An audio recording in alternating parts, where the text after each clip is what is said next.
Hey everyone, it's Jason. Welcome to another unboxing for Firefly Adventures.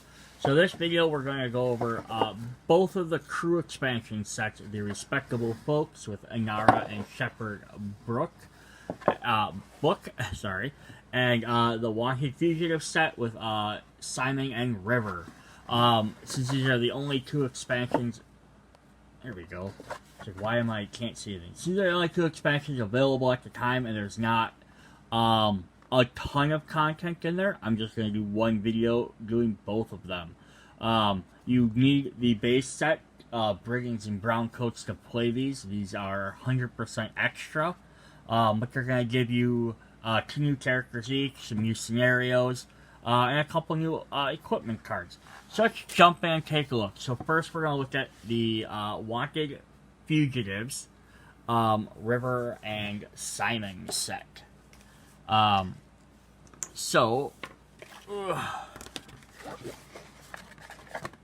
Much like the original game, your box is actually going to be a playset. So this is the industrial yard. This is kind of neat, so it gives you another little play area to add in there. So if you start doing your own scenarios or anything like that, you have a different one to do. So that's cool. You get an extra little thing. Plus, it's also a neat reason to, like, not get rid of the boxes. The only downside, though, is that everything else fit in the base game, and now you're stuck with, if you buy these, now you have, it's like you don't have to throw away the boxes, you have a reason to keep them, but you also have extra boxes that's kind of sitting around, because I don't think they'll fit into the base game. I'll have to try to see if they will or not. So here you're going to get instructions. Just Wanted Fugitives. Gives you a little bit of description about each character. It would have been neat if they had this in the base game as well, where it kind of explains what some of their abilities are and how you're supposed to use them. But they didn't, and that's alright. So we are going to get some new scenarios. We have Raging River. So here I have our new box here, and then one of the things on the side, you use all this stuff from the base game. So it's a crew of 4 plus River, so you have to use River in this one. And it's a little bit simpler. It doesn't have a dual page, but it has all the other stuff you're going to need in there. So there's that one. And then we're going to get Escape, which is another one. And we're going to have all our regular stuff. It explains what it is. Special rules, intel, getting your gear, talk to sheep, some cowboys, some objectives, some escapees, and then your event chart, and you're getting paid. And then the other one we're going to get is the Chase. Place a bodyguard thug on a squared mark. So it's also interesting about this one here is it does not use the industrial yards. This is a third expansion that does not use either of the two things from this set. So you can play it with just the base game, which is kind of neat. Dead or Alive, job rules, driving the mule.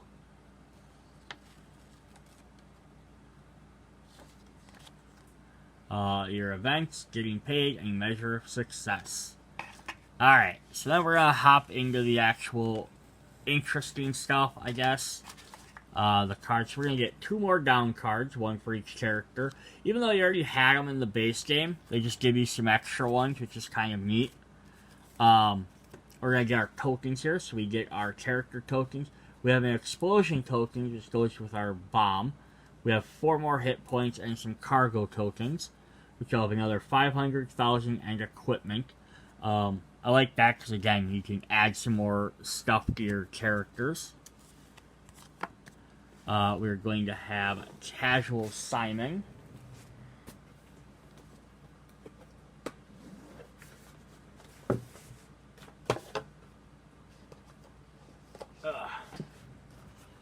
Grab one of these boxes because this worked really well for the other video. Alright, so before we look at Simon, here are his little minifigs. So he's heroic, he's running with his his briefcase, or his, not briefcase, but his medical bag. Otherwise, he's just kind of standing there. And I guess I wish his casual pose would have been, maybe a little bit better, a little bit different, because they don't look terribly different. Like some of the other ones, like Jane had a hat on that he didn't, or like Wash had different stuff, or like Mal's trench coat was open. But yeah, his two kind of don't look too different. But then again, it also sort of speaks to Simon's generic plainness to an extent. So his casual, he has move. Next to an alert available goon, move the goon 4 movements on the timeline.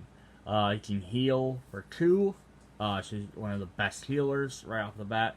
He's next to River. He can have River act casual and assist if available. If I didn't know any better, I'd say you were ready to save some lives. He's also a double tech like Kaylee. And then if we flip him over, we have this bounty on us just keeps getting more exciting. So move anytime, at any time, add 2 tech to a visible crew's tech test. Reroll a failed tech test, heal 2, and act casual. He's got 3 hit points. So it's kind of a replacement for Kaylee, at least in a little bit. He's maybe not as good as the tech stuff. But you can do him and you can still heal. So you can kind of fit in different areas there. And then we're going to have River. So there's River. So like this is what I was talking about more like compared to Simon's. So here we have her just kind of standing there like hanging out, and then we have her with an axe and a blade. More based off of the movie version. Yeah, it looks a little bit cooler that she has double poses and stuff. So her casual, she has some special stuff with her. She's going to be a little bit trickier to play. You gave up everything you had to find me, and you found me broken. So she doesn't get any skill bonuses, she gets to just add a straight up die. So everyone else gets to add like 1 or 2 or 3 different of a specific skill. She can add anything, but it's based on a die roll. So it can be really high, or it could be lower depending on how you roll. So River adds +1 die to all skill tests, but for each disgruntled die roll, she takes a wound. So there's a downside of it. She has lots of move. She can move Simon. She can look at the top card of the challenge deck, which is very helpful. It's just be simulating her like mental abilities, and she can assist if available. And then, when she flips over to Heroic, she keeps her ability. She has a lot more movement. She can brawl. While brawling, wound all adjacent goons if successful. She can shoot. And according to her character sheet, the instructions says she can shoot without having to have a gun. Which is interesting. So I'm wondering if it's supposed to maybe feel like she's throwing one of her 2 weapons she has. Because yeah, that's actually pretty powerful. You can move a goon towards her at any time if available. Ignore 1 wound from shooting. I can also kill you with my brain. She has 5 health, which gives her some of the most health. But the thing you might notice that she does not have on here is she does not have a way to act casual. So that was the other thing that's a little bit tricky with this. So it says, next to River, have River act casual. So the only way to get River off of Heroics is to have Simon show up and do it.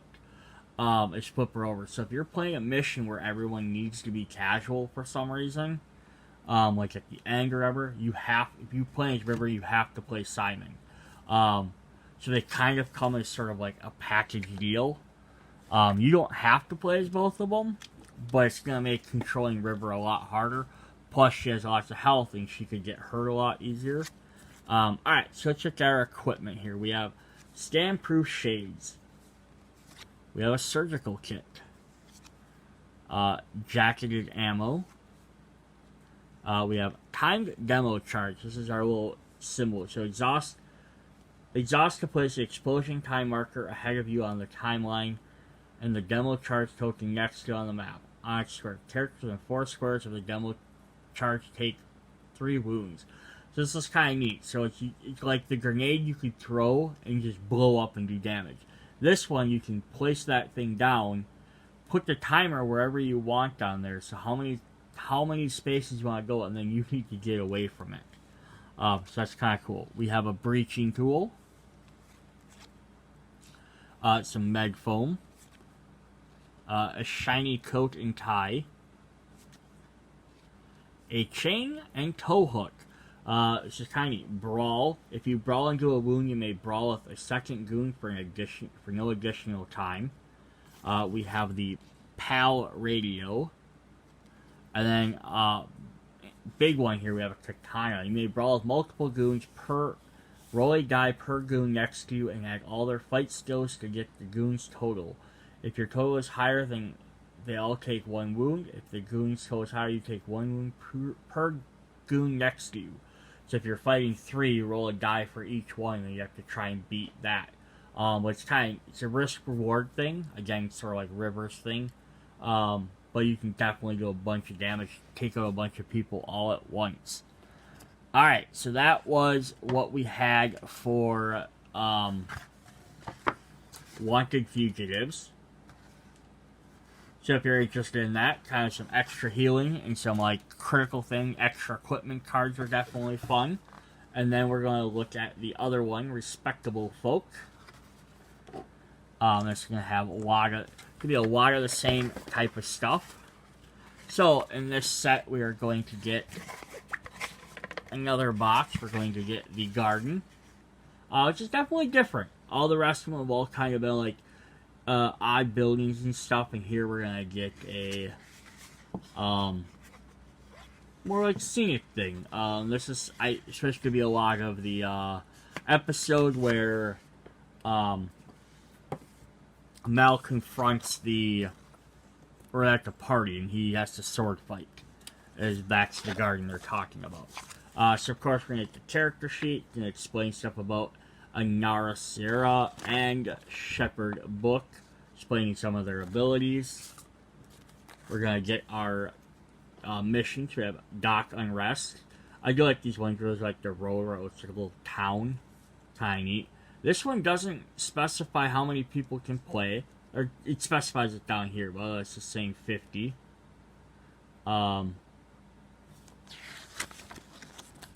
So we have an alarm in there, we have some eyes on the ground, some terminals to hack, stashes. If you accidentally or intentionally down a goon, you may heal the body. If you heal these 2 wounds, replace the body token of the goon that was downed. You can't remember which goon goes with which body. It's been too long, they've bled out and can't be saved. That's kind of funny. Some events and some getting paid. We have this one here, we have the Garden Gala, which we use the garden there. 5 crews set up, some different buildings around there.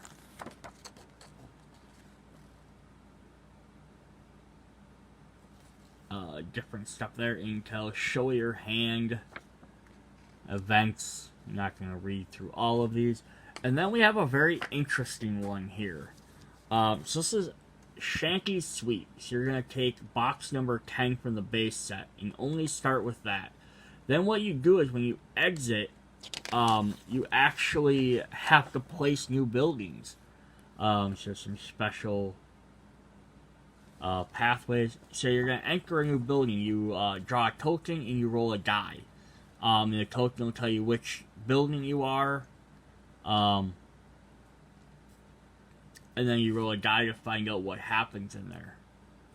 So it's kind of interesting. Then you place some different goons and stuff. So you're going to be expanding it as you go using all your different buildings. Which is definitely neat. So rather than automatically seeing what you are, you're kind of going in blind. Which is a different thing. Alright, so we're going to have another thing. The same as the other expansions here. 2 characters. A thermal charge.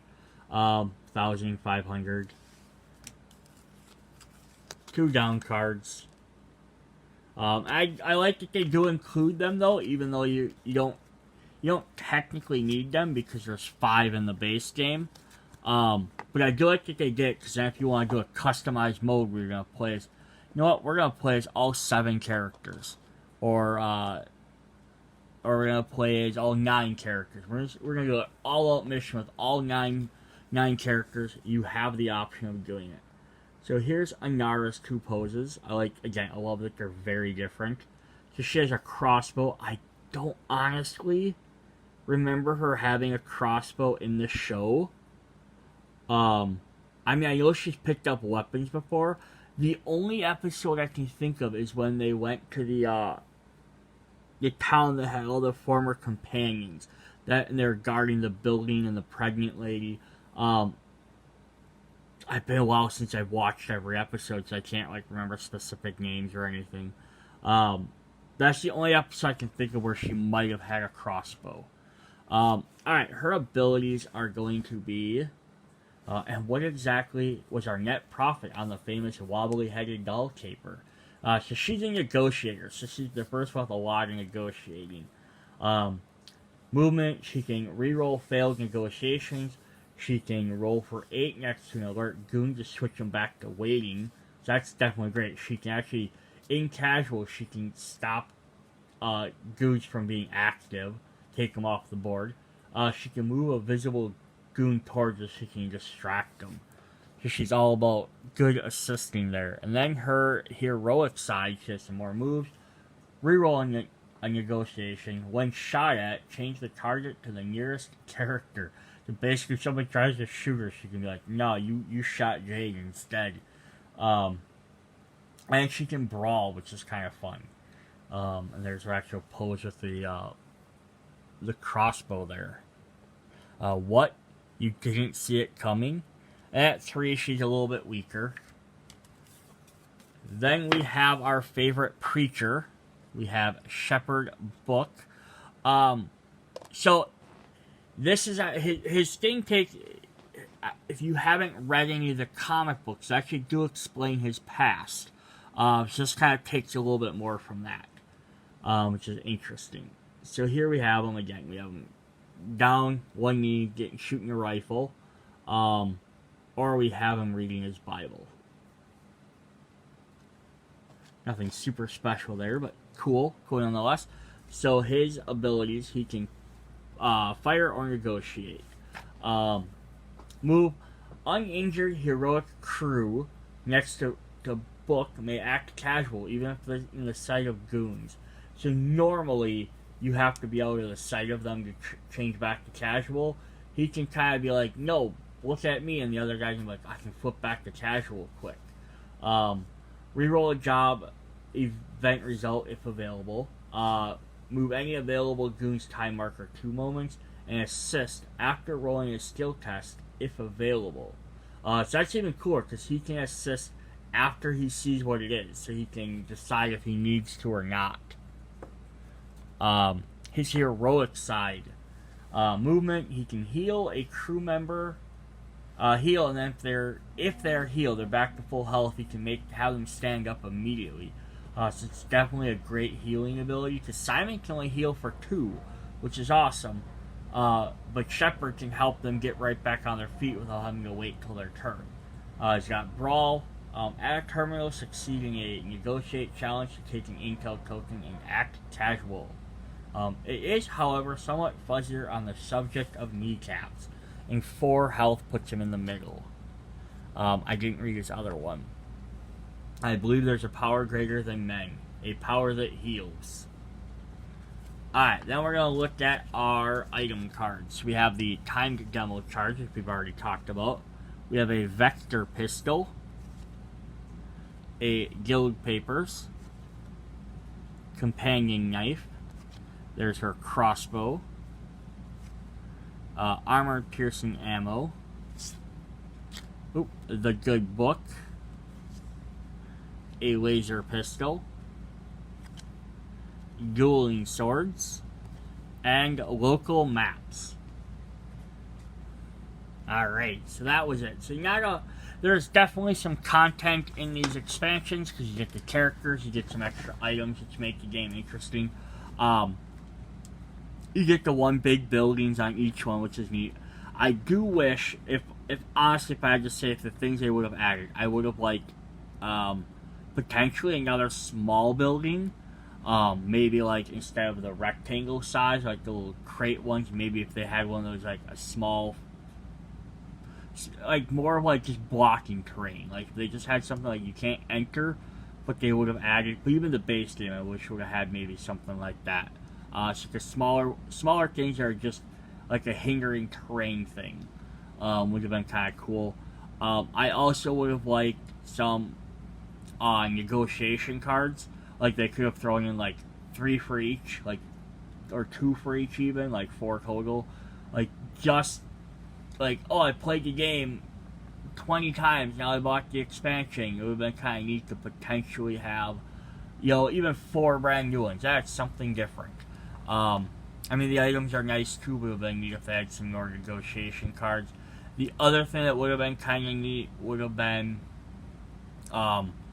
even like one more bad guy in each set. Like it would be neat if you had 1 thug, 1 cowboy for each, like 4 characters, or even just like 1 had a thug, 1 set had a cowboy. Again, just that extra little bit. But maybe they were potentially thinking about releasing like a 3rd expansion with that. I don't know. Alright, so one last thing I wanted to show off. Sorry if this is a little bit fuzzier video, but if you go to the Gale Force 9's website, which is G as in God, F as in Force, 9 the letter, games.com, you can go to their Firefly page, otherwise it's Firefly that website. They actually have 3 extra maps you can play on, or different scenarios. So you have part of the problem, part of the success. This is created by the community. It's kind of neat. That way you can do some extra different ones. Kind of pause on these a little bit, so if you want to maybe just write them down. So there's that one. There is Joyride.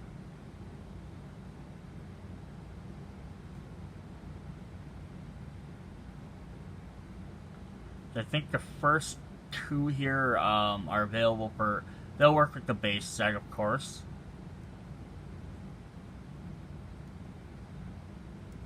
And then the last one here uses both expansions, because you have the garden over here, and you have the industrial over here, and there's the mule there. There's a big box set.